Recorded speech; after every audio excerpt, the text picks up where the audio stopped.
আমরা ঘুমন্ত অবস্থায় ছিলাম। আমার বেডে আমার দুইটা বাচ্চা, একটা 5 বছরের আর একটা 1 ইয়ার প্লাস।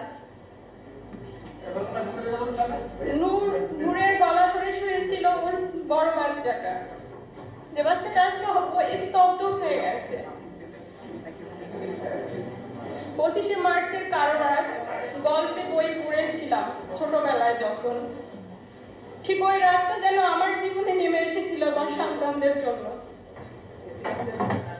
আমাদের ঘরে কোনো কলিং বেল দেওয়া হয়নি, কোনো কিছু না। হঠাৎ করে মেইন দরজা এবং আমাদের রুমের যখন দরজা ভাঙার শব্দ শুনে আমি শুধু ছোট বাচ্চাটাকে দেখে শুধুমাত্র দাঁড়িয়েছিলাম। এর মধ্যে দেখে আমার সামনে এসে অন্ধকার ঘর, অনেকগুলো লোক। তখন তো আমি চিনতে পারতেছিলাম না, নূর উঠতে পারতেছিল না, বড় বাচ্চাটার গলাটা জড়িয়ে ধরেছিল। এর মধ্যে ওরা ঘরে ঢুকিয়ে সর্বোচ্চ মনে হয় 3 থেকে 4 মিনিট হবে। তো বারবার জিজ্ঞেস করতেছিলাম আপনারা কারা। এতটা মানে ভয়ঙ্কর আমি রাতের বর্ণনা হয়তো আমি দিতে পারতেছি না এই মুহূর্তে। 2 থেকে 3 মিনিটের মধ্যে ওকে নিয়ে যাওয়া হয়। আমি নিজেও শারীরিকভাবে অসুস্থ। ওই দিনই আমি একজন খুবই সাধারণ একজন স্কুল টিচার। আমি শারীরিকভাবে হয়তো কিছু ব্যক্তিগত কথা থাকে যা কখনো পাবলিকলি বলা যায় না, কিন্তু আজকে আমি বলতে বাধ্য হচ্ছি। 7 মান্থ রানিং আমি প্রেগনেন্ট, আর আমার 2টা বাচ্চা এই জায়গায় থাকে, ওর বাবার কাছেই থাকে। আমি যেহেতু চাকরি করি, ইভেন আবার নিজে অসুস্থ এখন, যার কারণে ওদেরকে ক্যারি করে আমার জব করা সম্ভব হচ্ছিল না। তো বৃহস্পতিবার দিন আমি আমার থেকে যখন ছুটি নিয়ে নিজের ডক্টর দেখানোর জন্য আসি, শুক্রবার দিন এসে আমি নামি। তো আমার বলতে খুব কষ্ট হচ্ছে। তো ডক্টর তো দূরের কথা, মানে আমার ছোট বাচ্চাটাও অসুস্থ। ওর যখন জন্মগতভাবেই ওর হার্টে 2টা পিডিএফ এবং এডিনোয়েড প্রবলেম আছে, যার কারণে ওর ওয়েট বাড়তেছে না। তো ওর ডাক্তার দেখানো, আমার ডাক্তার দেখানো, দুটোর জন্যই আমি আর আসা। এই জায়গায় ওকে রেখে গেছিলাম। তো সেই ভয়ঙ্কর রাত, ওকে যখন নিজে শুধু আমরা চিৎকার করতেছিলাম যে আপনারা কারা, কেন নিয়ে যাচ্ছেন, তারা কিছুই বলতেছিল না। তোকে নিয়ে যাওয়ার পরে আমরা কি করব, হতভম্ব। আমাদের বাসার যতগুলো ফোন ছিল সবগুলো ফোন তারা নিয়ে যায়। ইভেন সিকিউরিটি গার্ডের যে নর্মাল ফোন সেটাও তাকে নিয়ে যাওয়া হয় ওই রাতে। তারপর ভোর রাত ওকে নিয়ে যাওয়ার কিছুক্ষণ পরেই আজান দিচ্ছিল। আমি রোডে পাগলের মতো দৌড়াচ্ছিলাম যে কারা নিয়ে যাচ্ছে। সেটি 25শে মার্চের রাতের মতো এত ভয়ঙ্কর, এত বিভৎস। আমার অনেক কিছু কথা আসলে বলতে আমার খুব কষ্ট হচ্ছে আজকে। ওরা আমাকে ধরেছিল এমন ভাবে, শুধু আমি জানতে চাচ্ছিলাম যে কেন নিয়ে যাচ্ছে। আমার বাচ্চাটা থরথর করে কান্না করতেছিল, বড় বাচ্চাটা ভয়ে সে কান্না করতে পারতেছিল না। ইভেন ওর সাথে তার আগেও একটা ইনসিডেন্ট আমাদের বাসায় ঘটে গেছিল। বললেন আমি যে ছেলেটা ছিল আমাদের বাসায়, তখন আমাদের দরজা ভেঙে নিয়ে যায়। সো মানসিক ভাবে ও ট্রমা চলে যায়, ওর কথা বলো আর 5টা সাধারণ বাচ্চার মতো ওর লাইফটা এখন নেই। যাই হোক, তখন নিয়ে যাওয়ার পরে আমরা ডিবি কার্যালয়ে যাই মিন্টু রোডে 7টার দিকে। ও জায়গায় খোঁজ করি যে কারা নিয়ে গেল, যেহেতু প্রশাসন হয়তো নিয়ে গেছে কিনা। যা ভয় ছিলাম যে আসলে ওকে আমরা ফেরত পাবো কিনা, জানি না, যেভাবে নিয়ে গেছে ওরা। 2বার করে হাতিরঝিল থানা যায়, তারা বলে আমাদের কাছে কোনো তথ্য নেই। যে অনেক সময় কোনো এলাকায় মানে এরকম যদি করা হয় তাহলে নিকটস্থ থানাকে ইনভলভ করা হয়, তাদেরকে জানানো হয়। সো তাদের কাছে বারবার যাওয়া, তারাও কোনো তথ্য দিচ্ছিল না। পাগলের মতো দাঁড়ায় দাঁড়ায় প্রত্যেকটা প্রশাসনের এসে ঘুরতেছিলাম। তো 20 তারিখ পার হয়ে আমরা 20 তারিখে আবার কোর্টে, যে অনেক সময় 24 ঘন্টা পরে প্রশাসন নিয়ে গেলে কোর্টে উঠানো হয়। তো ওই দিন তাকে কোর্টে আর উঠানো হয়নি। পরের দিন আবার সিএমএম কোর্টে গেলাম, এইভাবে জানতে পারলাম যে কোর্টে উঠানো হবে হয়তো। তো যখন কোর্টে গেলাম, আমি যেহেতু অসুস্থ, একা মুভ করতে পারতেছিলাম না। নূরের ছোট ভাইটি আমার সাথে ছিল, তো ওকেও ওই কোর্ট চত্বর থেকে ওকেও আবার ওরা ধরে নেয়। তো তারপর রাত 8টার দিকে 21 জুলাই রাত 8টার দিকে ওকে কোর্টে ওঠানো হয়। ওর সাথে আমাদের ফ্যামিলির কারোকে দেখা করতে দেওয়া হয়নি। কি টর্চার করেছিল বা কি হয়েছিল কোথায় কিছুই তখন জানতে পারিনি।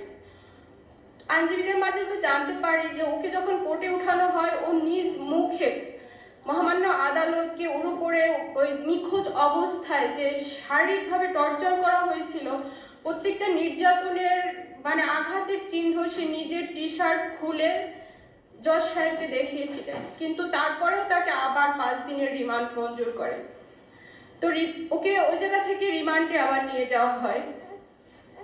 তো রিমান্ডে নিয়ে যাওয়ার পরে রিমান্ডের 5 দিন অতিবাহিত হওয়ার পরে গতকাল যখন কোর্টে উঠানো হয় সে এক বিভৎস চিত্র।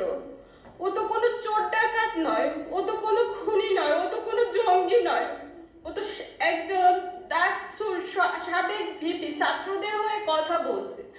আর এতটুকু তো অধিকার আমাদের সংবিধান আমাদেরকে দিয়েছে।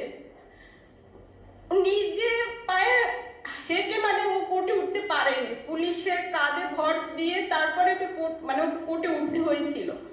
তো মহামান্য আদালতকে বারবার অনুরোধ করার পরে মানে আমি একটু দেখা করার সুযোগ পাই। তো তখন ও বলে যে এই রিমান্ডের 5টা দিন ওর উপরে যে অমানবিক মানে নির্যাতন করা হয়েছে,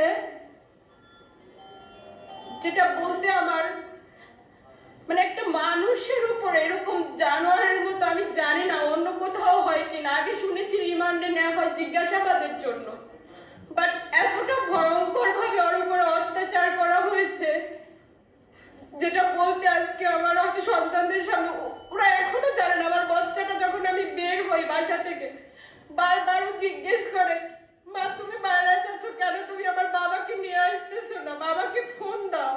কারণ ওকে ওর বাবাকে ছাড়াও ঘুমোতে পারে না, ওর বাবার কাছে ও যেহেতু থাকে ওকে গোসল করাই দেয়, খাইয়ে দেয়। জানি না ও সন্তান হিসেবে কিরকম, হাজবেন্ড হিসেবে কিরকম, বাট ওর সন্তানদের জন্য সর্বোচ্চটুকু ও করে। তো ও যখন বারবার বলে আমার কাছে জানতে চায় বাবাকে ফোন দাও, বাবা কেন আসে না, এই উত্তরগুলো আমার কাছে নেই। আমি কি বলবো এখনো জানে না। ওর সামনে হয়তো আমি এখন বলতেছি ওর বাবা কোথায় আছে, কিভাবে আছে, বলি যে ও হয়তো দেশের বাইরে, ও জানে যে দেশে গেছে, ও আসবে, সে অপেক্ষা করে ও। তো যখন ও বলতেছিল ওই রিমান্ডের অবস্থায় ওর পা দুটো ঝুলায় উপরের দিকে, তারপরে ওকে মানে শারীরিকভাবে যত নির্যাতন আছে, ইনজেকশন পুশ করা হয়েছে, সেটা স্লো পয়জনিং কিনা জানি না, ইলেকট্রিক শক দেওয়া হচ্ছে, নির্যাতনের মানে এতটা অসহ্য যন্ত্রণা করতে না পেরে অনেক 3-4 বার জায়গায় সেন্সলেস হয়ে গিয়েছিল। ওর সাথে কি হয়েছে নিজ।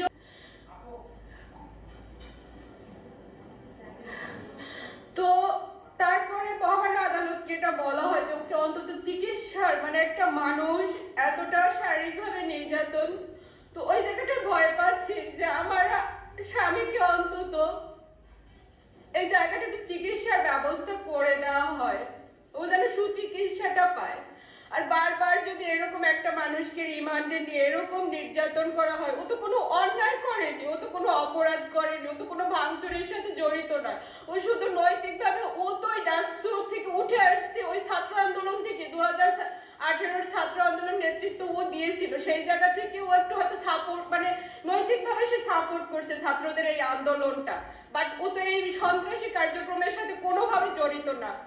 বাট ওকে বারবার ওই জায়গায় স্বীকারোক্তি নেওয়ার চেষ্টা করা হচ্ছে যে ওইগুলোর সাথে জড়িত, মানে মিথ্যা মামলা দিয়ে ওকে বারবার। আর এটার মানে বলা হচ্ছে যে ও নাকি নির্বাচনে যায়নি কেন, ও কেন বিভিন্ন দেশে বিভিন্ন এম্বাসিতে যায়, যেহেতু ও এক ডাকসুর সাবেক ভিপি আর একটা দলের প্রধান হিসেবে বিভিন্ন রাজনৈতিক দল বিরোধী দল তারা তো প্রত্যেকটা এম্বাসিতে তাদেরকে ইনভাইট করলে তারা তো যায়, সে জায়গায় সে কথাটাকে মানে খুব অন্যায় কিছু তো ও বলেনি। তো মিথ্যা এই জিনিসগুলা দিয়ে একটা মানুষের জীবনটাকে তার পরিবারটাকে ধ্বংস করে দিবেন না আপনারা। আমার ছোট বাচ্চাটা খুবই অসুস্থ, ওর বারবার ট্রিটমেন্ট দরকার হয়, ফলো আপের দরকার হয়।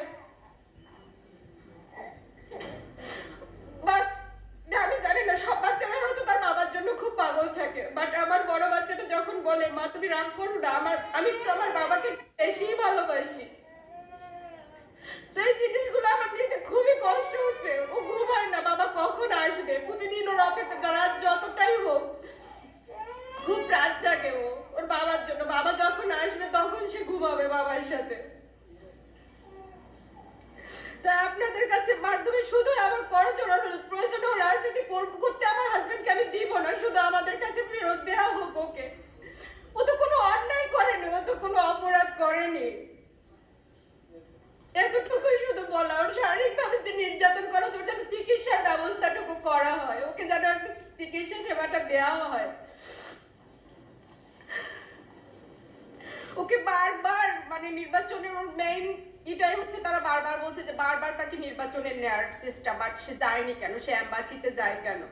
সো এই জিনিসগুলোকে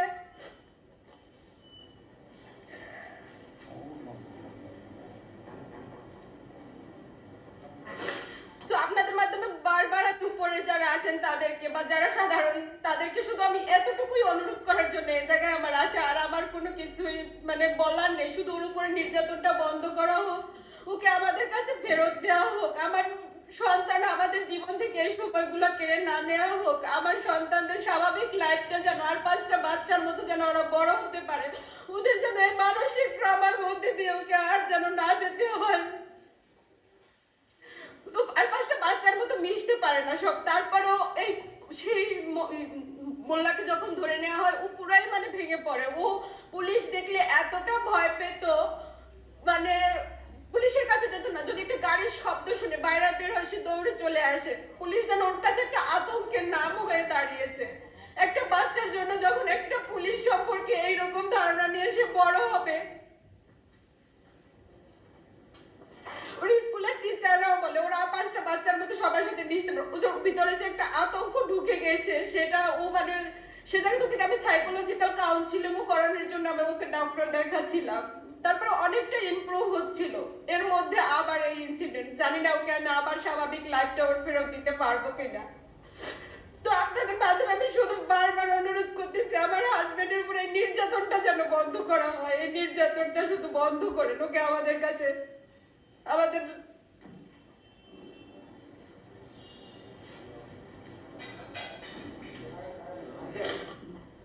আমি আর কথা বলতে আমার খুবই কষ্ট হচ্ছে এখন, বিশেষ করে আমার সন্তান দুটোর মুখের দিকে তাকে। আর আমার অনাগত সন্তান এই অবস্থায় একটা মানুষ গেলে তার উপরে যে শারীরিক মানসিক এখন আমার অবস্থা আমি জানি না। আবার আরেকজনকে আমি সুস্থ স্বাভাবিক ভাবে পৃথিবীতে আনতে পারবো কিনা সেটাও আমার শঙ্কা।